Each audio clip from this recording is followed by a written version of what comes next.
Hello and welcome to the Gallant Few Rangers podcast. My name's Colin and I'll be your host this evening. A lot to get through, a lot to chat about. Thankfully, it's looking a bit more positive, this podcast, the agenda for it anyway, than it did Saturday night. Plenty to cover. So here to join me, first of all, Mason. How are you doing, Mason? All good, thanks, Colin. Boys, good to be back on, which is I think it's going to be a historic day for us today.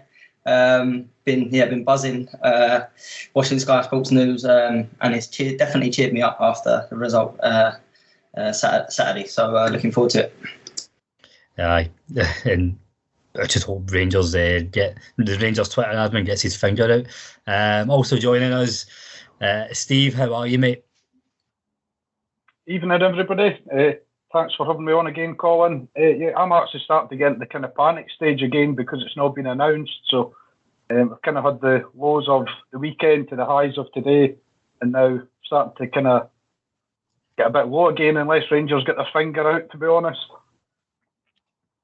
It's not like Rangers to put us on an emotional roller coaster. Even in the bizarre bleak Monday night, Rangers still have a way of being the puppet master for your heartstrings. And last but not least, Chris, how are you doing, mate? I'm good, Colin. I'm good, mate. It's obviously been an interesting day. I didn't think you would be able to top tracking Gio's plane, obviously, coming over for Holland, but everybody trying to dissect an image of Aaron Ramsey in a Range Rover was interesting. So, aye, good, mate. Hopefully, all going well. We get a few things announced shortly, but aye, interesting day with Rangers. I tell you what, man, the security guards at Glasgow Airport must fucking love Rangers. Every transfer window they'll get their overtime for the perimeter. Like we guys with our binoculars and that out, phoning our pals. Oh, Jet 2's just aye, exactly. So obviously been a busy day and we're going to get right in there, but first of all, listeners, hope you'll indulge us. What I do talk to you something that is much more important than football. We, as a podcast, we do want to support a charity, Man On Inverclyde. It's a mental health charity based in Inverclyde itself, specialising in suicide prevention. And we're lucky enough that one of our podders actually works for Man On Inverclyde. So, Chris, I'm going to hand over to you. Cheers, Colin. Thank you very much. So Man On Inverclyde is a suicide prevention charity based in my home area, Inverclyde, and it was myself that founded a charity. I started it up just before the pandemic, just through my own personal experience with my dad and his mental health, and it's grew arms and legs really in terms of the support that's available in the community. So we are sort of looking forward to Time to Talk Day, which is this Thursday. It's a kind of nationwide mental health campaign. It's basically trying to get people to open up and to talk. So if people are interested in reaching out to yourselves, or you've got a friend or a family member, we support men, women and young people sort of 15 plus in the area and beyond. So we do things on Zoom and things in person. So certainly if you want to get in touch, I'm sure Colin wouldn't mind you messaging the sort of Gallant Few pages, but also as well you'll find us on Facebook, Twitter and Instagram at Man On Inverclyde. So hopefully, if you know anybody or you want to just get a wee bit of advice for yourself, then feel free to get in touch. It's a confidential service. We've got lots of people kind of round the clock supporting people. So get in touch. If you live locally, there's lots of stuff for you to get involved in. You can come and join us on a Friday and watch me terribly try and play football. If you want to get involved in a football therapy. So all of our stuff's free as well, so none of it you pay for, and there's no waiting lists for any of our supports. So get in touch if you want to find out more. And just echoing what Chris says there, absolutely, like whether it's on Facebook, Instagram, Twitter, or whatever, just feel free to message the pod anytime. This is the whole reason we're starting up a podcast to try and build a community. Rangers fans, obviously, but you can message anytime. And get in touch if you know, as Chris says, if you know MD who could benefit, have a look at man on Inverclyde. And I think I'm in Rutherglen, I'm miles away from Inverclyde, but watching Chris kick about on a Friday night and then the Zidane twirls must be a sight to be seen. So, aye, it's a sight, definitely. I think I pulled about 3 hamstrings on Friday, one twice.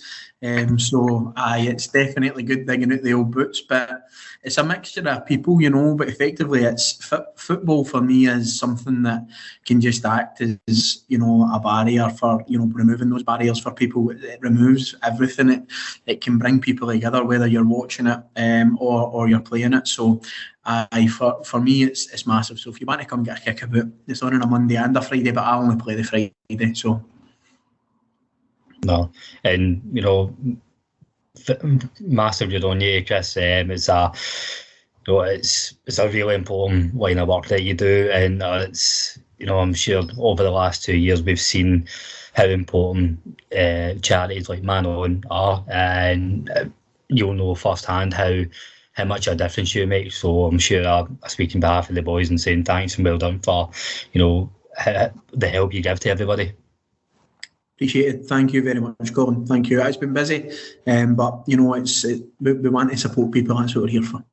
Yeah, brilliant, mate. So, moving back onto this week's topics, as we were chatting about in the opening intro, I was actually wondering who'd be the first one to utter his names. So I kind of alluded to it. Mason teased a wee bit more than Steve was being around the bush, and Chris, bang, right in with Aaron Ramsey. I was wondering who was going to be the first to say it, but we will come to him. The reason we're not going to talk about it right now, 7:15. I'm hoping maybe 15-20 minutes into the pod, it will pop up as an announcement on one of our phones. If not, we will get to that. So, Mason, first transfer business of the day for Rangers. Mateusz Zukowski signing from Lechia Gdansk. 20-year-old right back. I'm not going to put you in a spot and ask you if you know much about the Polish league, but I think you said before about the footballing department now. They're in untapped markets. It's a wider reach that we're looking at, so it's quite exciting. Yeah, I read a little bit this morning about him. He's got bundles of pace. He's played a lot for Poland under 21s. And I think he's at a really good age. So, we need to be finding these gems in Europe. We're not going to be able to go, into the big 5 leagues and take, their best youngsters, because we just can't afford them. I think we definitely needed cover at right back for me, a proper right back, because I know we signed James Sands, who can play there, but I'm not a big fan of players that can do a job here and there. I like to get players that, especially the way we play, and you see, if he's an attacking fullback as well, I think that's quite exciting. So I'm really pleased we got that. I wasn't sure we was gonna get a right back in, so I'm really happy we have, to be honest. And he's the right age as well, 20. We want to. It's that business model we've been trying to build for the last few years. Bring him in, and it's an undisclosed fee, but it won't be millions and millions. It's we don't really know how much you spend, but it won't be a massive amount. But the idea with this guy is definitely bring him in, compete with James Tavernier, potentially replace Tavernier, and then get a good few seasons, sell him on for millions. Yeah, definitely. He's not gonna, he's not gonna come in and play ahead of Tav anytime soon. But Tavernier needs as well someone behind him pushing him. I think that's when we got the best out of Tavernier as well. People, seem to forget there was years when he was the only proper right back we had there. So Patterson was good for Tavernier as well. So that's another reason that we needed to get another right back in as well. Steve, another bit of transfer news that's been announced in Sky Sports. It's not too positive, but I'm not really too downbeat about this. I don't know if you've got other views. So Hearts have rejected another bid for John Souttar. So I'm probably in the minority here, where I don't think I'm not too fussed either way if he does sign this window right now. And I don't know. I don't really know how comfortable I feel with Rangers going over the 300 grand mark for a player we're going to get in the summer anyway. Where'd you lie in that? I think the goalpost probably changed slightly when I think Craig Halkett got injured for Hearts at the weekend. I know they signed another centre half, but if they let Suter go just now, then that's their sort of central defensive partnership gone for the rest of the season. If you keep Suter, they've got the new guy coming in. So kind of looking at it from a Hearts point of view, I just think it's one of them. We have our valuation for what he's worth just now, and they have theirs. He's still under contract at Hearts, so it'd be much the same if, say, Goldson had signed for somebody and they offer us 600 grand from. You just have to balance up for your own club. Do you think it's worth it? I don't think it's worth falling out with Hearts over. But we'll just see in the last few hours if we can get it over the line. I'm the same with you. I don't think there's a desperate need. I'd like to think Hollander's sort of on his way back, and I think Bassey's done pretty well. So, yeah, we'll just see if it happens or not. But I certainly wouldn't be going crazy and doubling our bid or anything in the last few hours. No, that's the same line of thinking for me.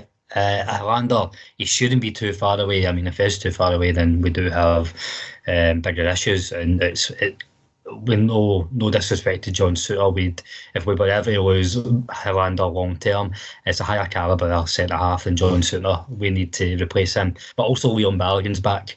I know he's not started yet, but he is back fit enough to play, getting up to match fitness. And as you say, Calvin Bassey, he's done a decent enough job at centre half for the most part.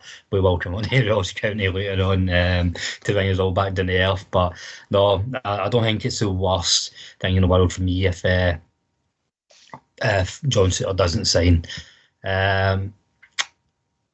Chris, I suppose I don't want to be too harsh and berate him too much, but it is, I suppose, a bit of positive news that we've moved on a squad player. Brandon Barker has left the club by mutual consent. It looks as if with all the rumours that he might be getting sniffed at by Hibs.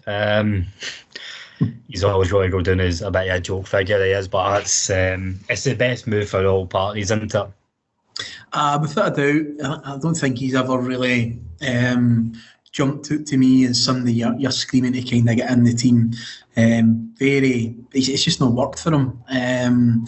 Be interesting to see, if he was to go to, Hibs or whatever, and see if he can kind of cut it there. But I think it's very different. The demands are playing for Rangers, and even just now some of our players that are like Kent's probably not in the best of form himself. And he's unbelievable talent. So it is a different demand playing for Rangers, and maybe going to Hibs is a good option for Barker. And looking at that, it was interesting though, because when he kind of burst onto the scene before he came to us and he was up in Scotland, you're thinking he's going to be a cracking player, obviously Man City, but it's just not worked for him. And I think the groans at Ibrox, if his name's read out or he's warming up, tells you that the crowd haven't bought into him. And sometimes the Ibrox crowd can be overly harsh, but I think on this occasion with Barker, it's justified. I don't think his performances are match up with getting more game time. So for us, it's good business if we can get him kind of out the door. I think we've all sort of spoken about players that have just overstayed their welcome. So if we can move him on, get him off the wage bill, and if he goes to another club, no matter who that is, I've not got a lot of time for Hibs, but if he goes to Hibs and does well, then fair play to him. But if we can get rid of him, then I would be happy. There's a real air of Philip Sebo about this for me, and the reason is all I can really remember Brandon Barker is when he was randomly started at Parkhead.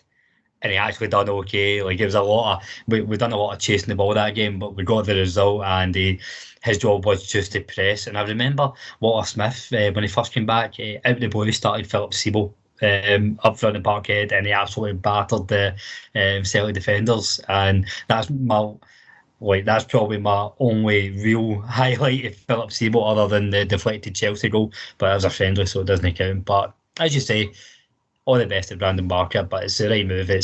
We can be a tough crowd, but I think when it gets to this level, it's near on impossible to return for that.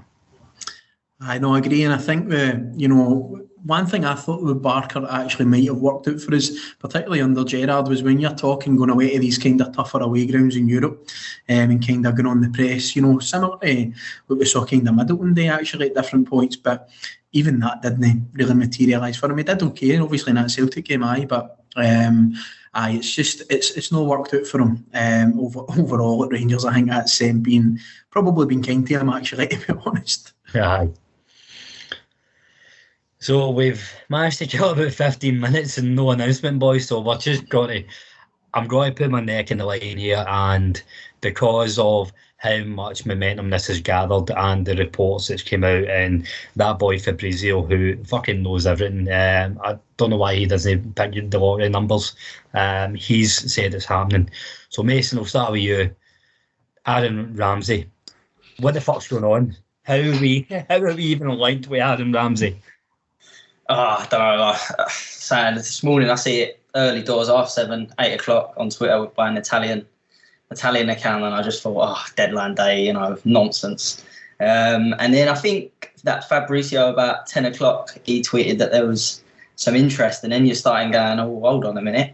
And then it's just grew arms and legs from there. And listen, I'm confident, from the noises we're getting, it's going to happen. So I'm putting my neck out there and all. But what a signing! What a signing! He's exactly the type of player that we've needed for me for years. And I know, all right, I say that we won the league last season by a canter and we're scoring goals for fun, but goals from midfield is something that we've lacked, and Ramsey's got that in abundance. So, you're talking about a player that, he hasn't played a lot of football, but every time he plays for Wales, he's the best player on the pitch.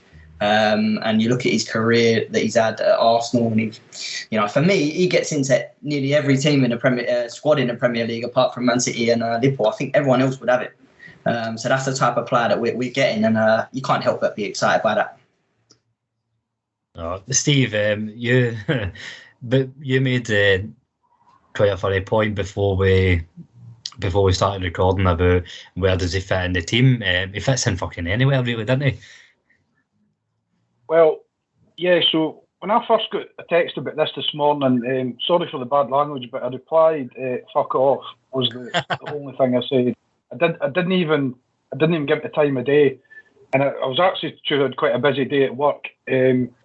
But back to my phone maybe half an hour later, and I think that was the first time that Fabrizio Romano had sort of got involved. And I give him quite a lot of credit. I think he's usually pretty spot on. So I started sort of believing it a bit, and I have to say my work ethic today was absolutely horrific. I hope my boss doesn't listen to this. And then, so speaking to another Rangers fan at work, and I said to him, we've been linked to Aaron Ramsey. And he says, but where does he get in our midfield? Who do we drop for him? I was like, fucking anybody. I was like, he walks into any team in Scotland, honestly. And so I was sort of listening to stuff on the way home there. I think he's passed his medical. So I don't even know what I think about it. Like, I think, you sometimes get linked with players and you kind of make your mind up, but I don't know, I did not envisage us getting somebody of his quality, because when he is on form, he walks into a lot of teams. So he does. One slight caveat, he has only played a few games since November. It's probably one of the reasons we are getting him, to be honest. If he'd played 20 games for Juventus and they wanted rid of him, I don't think he would be coming to Scotland, I'll be honest about that. But if he is fit, and let's remember that he's got, him and Bale seem to really like playing for Wales. So I think he's got a point to prove. He wants to be in at least the qualifier for Wales, and he wants to get to the finals. So he has got a point to prove. So, I think I'm still in a wee bit of shock, to be honest. So I can't offer much more insight than that. I think shock is just the overarching feeling of the whole Rangers support as well. Chris, see that the whole mechanics of the business side of this deal is probably what I'm starting to get my head around. It's something mental, like 350 grand a week he was on at Juve, and it's reporting that Rangers were potential paying like a £2 million fee for the loan, and Juve will still pay the wages, and then we've got an option to buy in the summer or something. But I don't know, I kind of want just for the meltdown that would happen in the East End of Glasgow. I would kind of like to see an EBT returning here, but it's a lot of money, in terms of his wages. And make no mistake about it, Aaron Ramsey is an elite footballer. There is no doubt about it. I was baffled when I saw it at first this morning. I think the guy's profile picture who tweeted it first just looked sort of like a dodgy wee guy that didn't look as if he had any knowledge, so you kind of file it under not going to happen. Another deadline day madness rumour that we've had a few of those. Robin van Persie to kind of think of a recent one, but the fact that it's obviously got legs, and the fact that it's you're hearing he's passed his medical and stuff, I'd imagine the announcement will be imminent. So I mean, he's a top footballer. If we can get him even 50% of what he was like at Arsenal, then ideal. I mean, he played 4 games in the Euros. I think this summer scored a goal. His last game for Wales, he scored 2.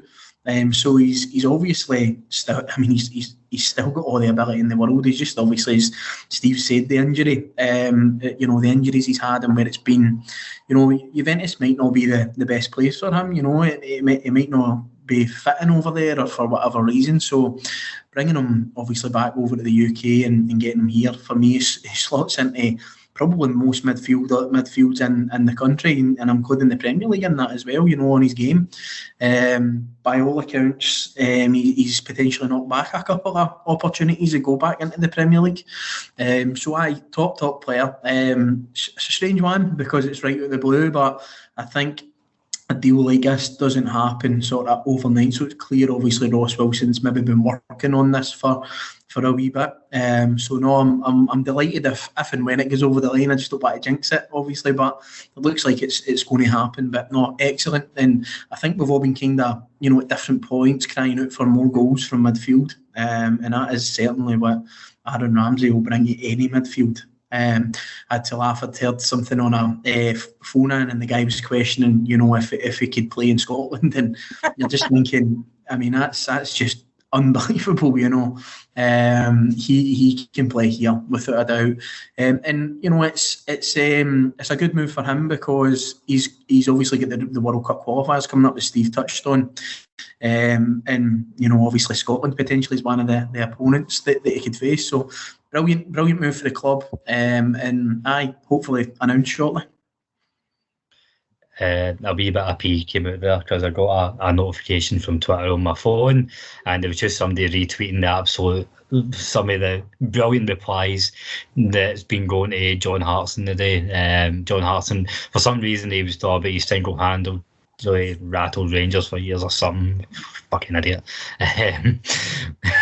On the eve of Rangers signing Aaron Ramsey, idiots like John Hartson still managed to make themselves relevant. But no, I can't really disagree with any of these have said. Like Chris, you said, an absolute elite player, and I don't know, this is just, I don't want to say turning point, but I think it's just a sign of the progression of the club. I know it's a loan to buy. I know it's the circumstances around it are based on him being injured, no getting game time stuff. But this level of player, this level of signing doesn't happen for Rangers 2-3 years ago, Mason. All the work we've done off and on the park, it's getting us at the table now. No, yeah, definitely. I think Ross Wilson will deserve a lot of credit if this gets and the board as well, because we was all very frustrated. I think before we signed Diallo as well, that there wasn't enough. We didn't have enough, especially with what's at stake this season. 40 million Champions League money, but more than that, we want to we want to win the league again. And I've read a lot about we need the money. No, look, we want to win. That's first and foremost. And I feel like summer business was really poor for me. And I think if we get, as I said, if we get Ramsey over the line, And you look at the squad, and you go and right, we've got the best squad in Scotland. Let's go and win the double now, and make the most of it.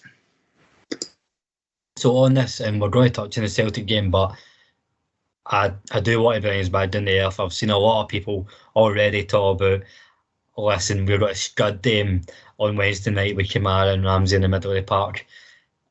Sorry for being this guy and pissing on the parade, but I don't think, if and when he signs, for me, he doesn't go into the team on Wednesday. It's a bit different for Diallo, young fit boy who's ready to play, and that's a position we've typically struggled in this year, whereas I think we've got good enough midfield options.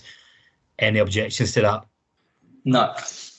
No, definitely. It just depends where he's at. But I was going to suggest that what we should do is bring him out at half time with a Rangers scarf and see what reception is. Obviously, from Celtic fans, I'm sure they'll be quite happy to welcome the best player that's played in here for a long time. But I doubt it. But no, I think just where he's at, maybe his game thing. I don't know though. I mean, I would have said the same about Diallo when he just get pinged obviously into the team. So Gio doesn't seem to be shirking away from making a decision. I think if Aaron Ramsey's got one leg, he's probably got a chance of playing well in that game on Wednesday. So it'll be interesting to see if he does get game time. Don't make no mistake about it, he's coming to play in those games. He's knowing that he's coming here to play. Whether he's match fit or not, I'm not sure, but certainly that's a game Aaron Ramsey will be looking forward to. I mean, just thinking from a Wales perspective, how many times has he kind of stood up to the plate in the big occasion for them, so it's just a shame that it's maybe happened on Wednesday, but I'd imagine he'll be wanting a jersey. See, for me, for Wednesday, I think it depends how much he's been training at Juventus. If he's been training at Juventus and he's just not been picked because he's fell out of favour, then he's fit enough to go and play for Rangers anywhere, in my opinion. If he's not been playing at Juventus because he has had a niggle, then I don't think he plays on Wednesday. Probably, I don't think there'll be much of a training session tomorrow before the game, so I think he'll probably have to take his word for it, but I would imagine he would at least make the bench. And I think that would be probably the right decision. Yeah, and I think with more and more in football these days, we talk about the the kind of non-measurable and the non-physical aspects of squads and players. I think if you're Arfield or Aribo or Kamara, or whoever's in the middle of the park on Wednesday night, and Aaron Ramsey sitting there, you're putting in that extra 10%. You're running that extra half yard to get there, because he's taking somebody's jersey, so you want to make sure it's not yours. So, just finishing on the transfer business, and again, sorry, we're only 99% confirming that Ramsey's signing, but it's typical. I remember when we signed Ryan Kent on Casper Kentgate, and we done a pod that night as well, and the bastards made us wait till midnight to confirm it. So, if you want a big signing done, just make sure the Gallant Few are doing a podcast on transfer deadline day. But anyway, the last bit of transfer news, Steve, I know you wanted to touch on this. Jermaine Defoe, we were all, I think, all a bit sad to see him go, but understood why it was best for him and the club. It's good to see he's got a club now and going back to a place where he's really loved and really held in high regard, signing for Sunderland. Yep, I think we touched on that when he left. I sort of made mention that I always thought he was a bit of a legend. Well, obviously he was a legend as a player anyway. His record speaks for that, but as a person, the way he conducted himself with Bradley Lowry when he was at Sunderland the first time. So I think it's absolutely perfect him going back. I think the only slight tinge of sadness I've got about the way he left is I wish we'd kept him for the Stirling game. I would have loved to have been there, and he got a bit of a send-off for the fans, to be honest. And he wasn't actually at Rangers very long, but I think the fans really took him to heart. I think he brought other players on. He always spoke great about the club. So, yeah, wish him all the best, and I'll really be keeping an eye on Sunderland's results and hope they go up. Yeah, all the best, Jermaine Defoe, and he can meet. I've never met him, but I'd imagine I think the biggest testimony here for players like Jermaine Defoe is anybody that meets him, they say he's exactly how you'd think he is. And, I think a lot of people say that about Steve Davis as well. You just imagine him like being a really sound uncle or whatever. But all the best to Jermaine Defoe. So the pod's got to get progressively worse for the next 10 minutes because we're going to go back to Ross County. Oh, Mason, we're not going to go through it play by play, but your overall thoughts on the county game on Saturday afternoon? Look, really, really disappointed with the result. I think that was a place where we should not be dropping points, let alone conceding 3 goals. So today's helped, but it was tough. That when that ball, when in that last minute it just hit the floor, it was just like, we needed to win as always. But performance-wise. When first half was poor for me. We scored really early, and normally when we score really early, it's a case of getting a second, the game's done. We took the foot off the gas. We went very, very passive, and all 3 goals mistakes. Won't go through all 3 goals, but all 3 of them are just personal mistakes. But the one actually that winds me up the most is the 3rd goal. It's just the game management. I think that is really frustrating, and that has killed us a lot of times this season. Where we should be having 3 points and we've ended up, dropping it to 1. Just seeing the game out. Lundstrom trying to play a 40-yard ball that's just not on. From the throw-in, Kamara plays really sloppy 5-yard pass, and then it's just shambles. But to be honest with you, the second half until we scored the 3rd goal, it was the best we've been in a long while. It was just constant attacks. You know what I mean? The fullbacks were high. I thought, well, this is a kick up the arse that we needed at half time, and we come out flying. But once we scored the 3rd goal, we sat in again, and we went back to how we was in the first half. But it was a really, really poor result. We can't get away from that. Chris, Mason mentioned game management there, and I want to ask you your thoughts on this. It's I think it's a mixture of game management, tactics, and individual errors. For me, I'm going to weigh more in individual errors because I don't think any tactics in the world can account for a centre half miskicking the ball, for example, or a goalkeeper dropping the ball. But I think Gio's got a fair bit of stick, and the manager, the buck always stops with the manager. But what's concerning me is what Mason described there with the game management. That's what we've seen in the early days under Gerrard from the same players. So is this players reverting to type under pressure, or is this something coming for the sidelines? I think there's a few things in there for me. Rob, I'll take the game management thing first, because I think even if you remember the game in Benfica, when we're ahead in there and should have been comfortable, Scott Arfield get the opportunity to take it into the corner and he tries to beat the man and play in Morelos, and we end up obviously conceding. So that is an issue there with this group of players in terms of game management. Interestingly though, I don't know if you remember last season, but that was a strength for us. We kept the ball in the corner quite a lot for the last 5-6 minutes. I remember Joe Aribo, people just bouncing off him trying to get it, and we had no shame about when we done that. We were doing it at Ibrox, we were doing it away from home. So I don't know if they feel with a crowd they need to, maybe do something different. I'm not sure, but certainly it didn't feel like an issue last year, but we were able to grind out those results. So as a concern, individual errors, the manager can't account for that. That's obviously, for me, Alan McGregor, his performance at the weekend, even the final one in the 3rd was just utterly baffling the way he done it. But he can't account for that. But what I do think Gio does need to take a bit of the blame for, and I've been dead supportive of the appointment of Gio and back him, 100%. But one thing I have noticed is that when we get a lead in games, we tend to try and sit on that. And that seems to happen quite instantly after taking the lead. I'm not saying we don't then go and have chances, but I think we take the foot off the gas in terms of the press, and we try and sit in and absorb a bit of pressure. But what happens in there in Scotland for me is you then give these teams that sort of encouragement to then attack us. And if your defence is a bit ropey because they've obviously conceded, then you're potentially running the risk of conceding later on. And I think for us, the best form of defence is attack in those type of scenarios, pressing forward and sticking to that. if we would have done that and continued that, even for another 5 or 10 minutes, we probably would have got the other goal, which would have sealed it. I can't see us conceding 2 from there. So I think there's definitely bits there. I know Dick Advocat was very stubborn as a manager, and obviously would have his ways. So I know Gio's obviously learned from him. So I hope that he's noticing things. I hope he's noticing this and noticing that sort of drop off when we get the lead.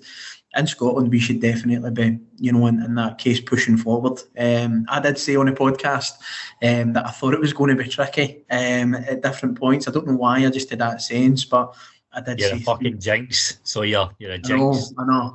I just think the last 2 games against them were 4-2 and they were actually tricky at different points. But what we done in Dingwall, the first game under Gerrard, was we actually continued to try and be on the front foot, even though when they were pressing us. So, they've got tricky players. I know it sounds mad because it's Ross County, but they've got tricky players and they've got the big striker who obviously can hold the ball up and win. So they're competitive. So for me it was very disappointing. I was very annoyed for most of Saturday, as the rest of the day obviously progressed as well. But it is what it is. And I think for me, what I realised on Saturday, even though I've felt it for a while, is there is going to be a title race this year, and it's going to be the first time for a long time. And I think people kind of forget what they feel like. So I think it's time to kind of maybe strap in for one of those twists and turns and stuff like that. But ultimately, we should have won on Saturday. A few players need to carry responsibility, but I also think the manager does as well. Steve, I think I don't think Mason or Chris has put a word wrong there in terms of what we need to do better, and it was absolutely evident for all to see on Saturday. In the post-match reaction video, I nearly had to bite my tongue saying it because I thought I'd maybe get a bit of backlash, but I did say we played better than what it feels like. And in hindsight, looking back, and Mason touched on it there, where the goals going forward, I suppose if we're looking for positives, Aribo, best Rangers player on the park, I don't think he can come away with any complaints. I thought Diallo had a good debut. I thought Arfield with his late runs as well really done. So going forward, I think that's you can still see it's progressively getting better. Yeah, everybody's made kind of good points there, and it's confused me a wee bit. I felt like I was going to just sit and have a bit of a rant about Saturday, but so I'll just kind of say how I was quite surprised Diallo started, and I think I had actually said to a few people that I thought it might not be the right decision. I thought it might overrun, and then 4 minutes later, I was kind of texting saying, "What do I know about football?" 'Cause I thought he'd done well. I thought for the rest of the first half we were absolutely abysmal. I really do. I thought that was as bad as I've seen us for a while. And then I would have to agree with Mason. I thought we'd done well going forward in the second half. After the game on Saturday, I was raging with Van Bronckhorst. I felt like he had caused us to sit back. But I watched the game back on Sunday, and I actually think the second half we did play well, right? And my only sort of criticism now of Van Bronckhorst, I'm far from raging with him now, but only criticism would be we'd already had 2 bad mistakes for their goals. I think when your defence are having that kind of day and your keeper are having that kind of day, to have the manager to encourage them in any way to sit back is a mistake, because you know that they're having one of them days. So I get it if you're in the middle of a run, you've maybe conceded 1 goal in 7 or something, that you would rely on your defence and you've got a bit of confidence. But really, who had confidence in our defence when that ball out for the corner in the 96th minute? I'm not being clever with hindsight, but I was half expecting a goal, to be honest. As for who made the mistakes, Alan McGregor, what does he owe us really? Not much. So I'm happy just to, hold your hands up and say, right, 2 mistakes in 1 game. I struggle to think of 2 McGregor mistakes in his career at Rangers. So positives, as you say, Aribo, thought class again. Sometimes he just couldn't get the ball off on that run that he done on the left-hand side and sort of cut in. And the only thing that was annoying about that was the Sky Sports camera. It felt like he were miles away. You didn't know if the ball was in or out, kind of thing. But yeah, and I thought Diallo, he looked really class. He never had lots of the ball, but when he had the ball, he was dangerous. And I think in a big pitch with a bit of space, I wouldn't like him running at me. Granted, I'm 40 and overweight and maybe not a professional footballer, but I don't think full-backs in Scotland will want him running at us. So my takeaway for sort of Saturday is, whether we like it or not, that was a massive momentum swing. A goal in our injury time, a goal in their injury time. If the shoe was on the other foot, our tails would be up. So yeah, we just have to move on. Not often Rangers score 3 goals in any drop points. That just shouldn't happen. And again, I might be sort of rambling a wee bit here, but as I said on Saturday, I was raging at Van Bronckhorst. But when you think about what can he do for them 3 goals, even if you have decided to sit back, if your central defender's got to have a fresh air swing at it, and your keeper's got to basically palm one into the striker's path for 2 yards out, and then I don't actually know what he was doing at the third. It's hard to describe what the mistake was. He just kind of done nothing, did he?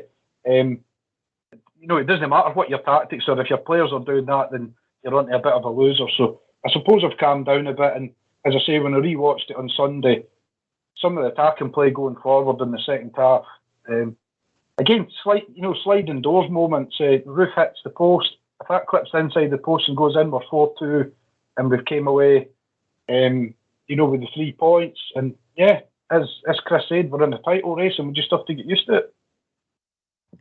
And that's looking into Wednesday's game. I did want to talk about what we're calling the momentum swing and the title race, and it's absolutely. We're still very much in. We're still very much getting used to being back, challenging for titles, because the season before last season we fell away halfway through the season. So since coming back, I would say this is the second. But even last season wasn't a title race. We were just an absolute juggernaut. So first time in a long time that this could potentially go down to the wire. But that's, like me growing up through the 2000s, Advocat, McLeish, Smith teams like Rangers have generally won a league on a single goal. And this is what title races feel like. Mason, glass half full kind of guy. Some will call it naive, some will just call it playing thick. But going into Wednesday, I still think Rangers are the better squad. Like, regardless of what happens in the transfer window today, we are the better squad, and we've got enough to win this league this season. But so I've kind of sidetracked my own point. But I suppose the point I made on Saturday is every team will have a flush run in Celtic are going through theirs, and every team in every league will have some sort of dip. And I think Rangers are going through this dip in form under Gio anyway. I think what will decide where the title lies is how long this dip lasts for Rangers. Yeah, look, I said fuming like we all were the final whistle Saturday, but especially as said when they scored in injury time as well. But I sort of thought about it and thought, do you know what? Wednesday's the perfect game for us. That's the kind of game you want after a result, and the way the game went Saturday, because they're so confident. We for me have got the best 11, best squad, so we got nothing to fear for me. I think if we go there and get the 3 points, look, a draw's not a bad result for us, but we want to go there and win. We want to go and put down a marker. I think if we go there and beat them, especially when there's none of our fans there, they will go. We'll kick on, and I think they'll go the other way. So for me, it's a perfect game for us. And I agree. You do hit a dip in every season, but I think that we've gone in and out of performances this season. I don't think that we've been as good as we can be. So I'm expecting this squad, especially with Aaron Ramsey hopefully walking through the door, to give them an extra 10%, which they should have anyway for this game. And we should go there, win the midfield, which will be key, and win the game.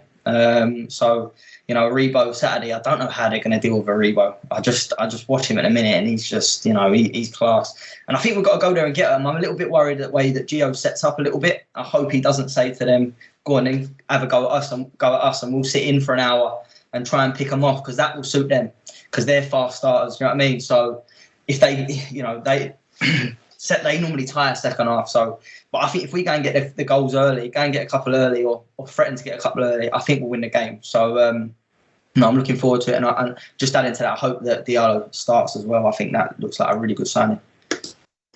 just on that, Chris, I think if Rangers can apply the same momentum they had for chasing the third on Ross County to even 60 minutes on Wednesday, if they play with that same vigour, that same intensity going forward, Celtic's defence is no secret, it can be got at, and I think I'm with Mason there. I'd start Diallo.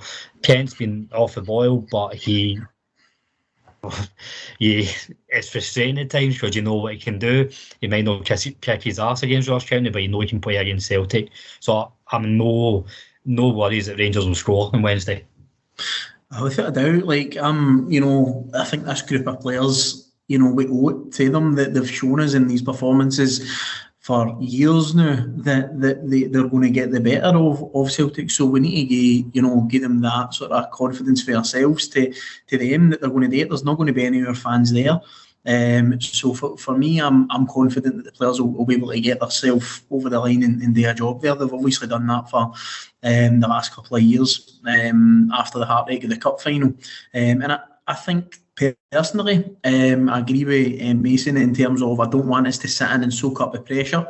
The last time that we done that under Gerrard was actually Gerrard's first game against them after we qualified for the Europa League away in Russia, and I was at that game, and we just totally absorbed all the pressure, and it was such a hard watch. The players were knackered.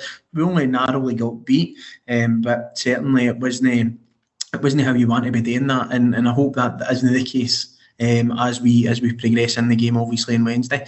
But I think for us, in terms of our fast players, the counter attack, they're going to need to watch for that in behind without a doubt. And as we've saw, their manager really only has one way of playing, and he kind of sticks with that. So we know what he's going to bring, obviously, and what they're going to go. They're going to have the rock and roll, fast paced start without a doubt. But certainly, I think we can pick them off. And I've not watched a lot of their football this year. I've watched them when they've played the better teams, i.e. Bayer Leverkusen. I'm not saying we're as good as them, but certainly they can be picked up without a doubt.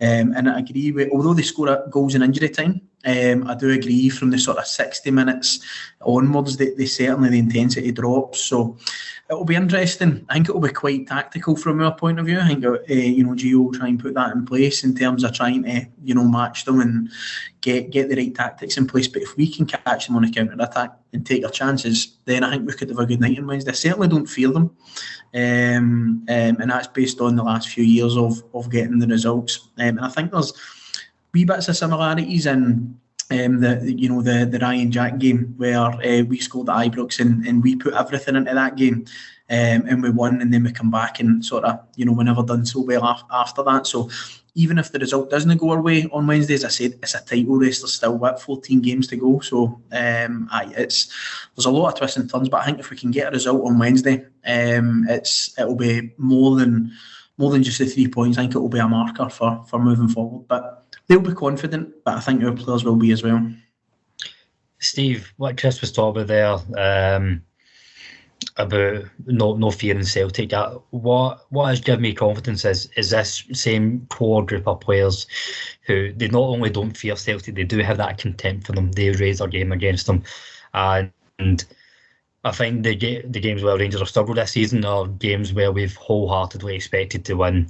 And I do see us raising our performance levels because there is more pressure on Rangers to take the game to Celtic here. So saying that, I'm kind of changing my tune a wee bit from Saturday, and I actually think I would keep the same team, bar either Sakala or Roof in place of Itten. Would you make any changes? Yes, I agree with what you're saying there, changing it and out for, I think I would go, Roof Sakala. It's a toss-up for me. I would also change the midfield. I would like to see Ryan Jack come back in there. I think he brings composure. I think Kamara is a great player, but I don't think he's a great player if he's in there as the kind of leader and the main person. I think he plays much better when he's got a Davies or Jack next to him, and they seem to kind of guide him through a game, and I think it takes a wee bit of the onus off him and he just gets on with his own game. I think on sort of Saturday, I looked at him as the sort of main midfielder in there, and I thought he was quite disappointing. So yeah, kind of midfield three, I'd like to see Kamara or and Jack. I don't think Davis will make it, or Kamara, Arfield, and then Aribo is the one that kind of goes forward. This is the one game that I would play a more kind of two defensive midfielders and your kind of one attacker. Just one point in the game on Wednesday, it kind of baffles me a bit how Celtic are portrayed as these plucky underdogs. They've spent like 25 million quid in the summer. I don't get that. Like, they're trying to say that, and some Rangers fans did expect Rangers to run away with it again, but see, as long as Celtic beat the other teams, that immediately closes the gap. There's nothing we can do about that. And if you spent 25 million quid in Scotland in a transfer window, you should be winning the league. So you should, if Rangers spent 25 million quid in one transfer window, I would expect them to win the league. Rangers are spending 25 million in 1 month for Aaron Ramsey's wages, to be fair. Well, that's true. But I don't really get that narrative, to be honest. It's almost like people are trying to take the pressure off them and put them on Rangers. As far as squad strength goes, even if we get beaten Wednesday, I still think we've got a better squad. And I do like to think that I can assess, sit and look at both squads. Yeah, got blue tinted specs on, but if they've got better players than us, I don't think I'm so sort of entrenched that I can't admit that. But yeah, I'd be confident for the rest of the season, to be honest, no matter what happens on Wednesday.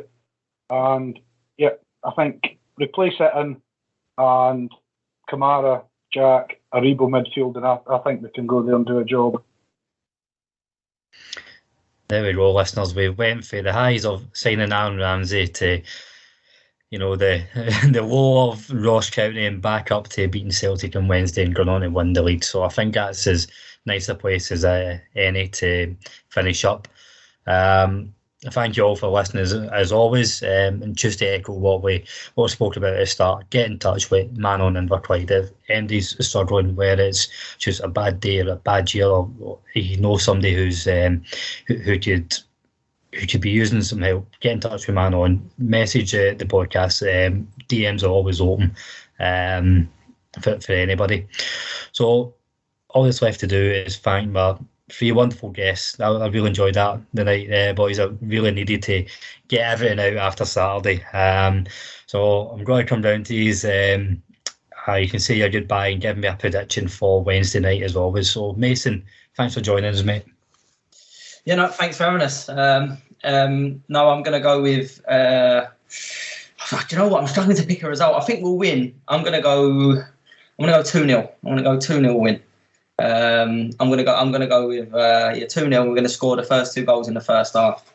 That's what I'm gonna go with. Quite bold with that, but no, I just want to get a win. Just got to win. Going to the Green Man on Wednesday. So a little shout out for them. It's gonna be buzzing. So hopefully we get the 3 points and we can celebrate that.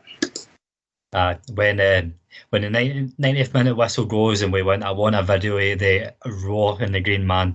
I'm sure it'll be something to behold. No, you'll get one. Don't worry about that. Chris, thanks for joining me. Always a pleasure. Cheers, mate. Thank you. And thanks again for obviously the shout out for Manon. Massively appreciated. I think we'll win on Wednesday. I'm confident of getting the result that we need, just the way we set up. 2-1 to Rangers. And just as a wee disclaimer, if Aaron Ramsey doesn't sign, I never rated him anyway. He's average. So aye. But no, hopefully that gets announced. But 2-1 to Rangers on Wednesday. I'm confident that we can do what's required. Yeah, me too. Steve, thanks very much for joining us, mate. And after a long, hard day at work, appreciate you taking the time. No worries, Colin.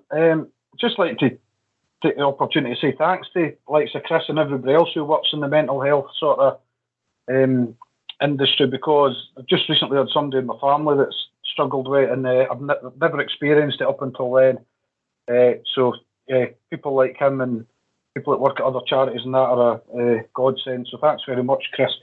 As for the football on Wednesday, because I'm absolutely horrendous at predictions, I'm going to say 2-2. And I just hope that I sort of jinxed the 2-2 and we end up winning 3 or 4-0. But as I said before, I think I'm still confident we'll win the league no matter what happens on Wednesday. Thanks for having us on. And I'm going to put my neck out and say it'll be a tense 1-0 victory for Rangers, and it'll just take the wind right out of their sails, and we'll go on a run from then on. And heard it here first, but I have been wrong before. That's why the podcast is free. But on that note, thank you for listening, everybody. We are the people.